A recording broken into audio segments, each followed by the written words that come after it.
मी एक freelancer cinematographer आहे. So त्यांचे छोटे छोटे रील्स वगैरे बनवणं वगैरे हे माझ्याकडे असायचं. सो मी ते बनवत असायचो. तो त्यांचा कॉन्फिडन्स होता एक बोलण्याचा.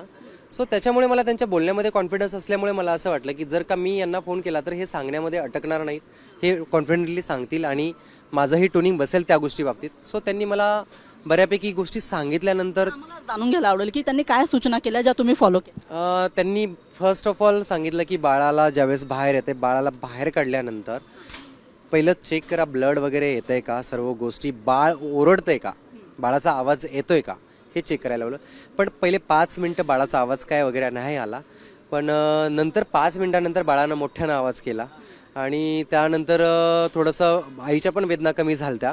आणि त्याच्यानंतर आता ती जी प्रोसिजर असते नाळीची, ती नाळीची प्रोसिजर खूप कठीण असते की तिथे भीती वाटते त्या ठिकाणी. पण ती नाळ मॅडमनी मला एक डायमेन्शन सांगितलं की त्या डायमेन्शननुसार तू कट करू शकतोस, पण नाळेला पूर्ण घट्ट बांधलं पाहिजे. सो इन्फेक्शन गोष्ट, हायजेनिक गोष्टी, ह्या सर्व गोष्टींचा मॅटर करेल.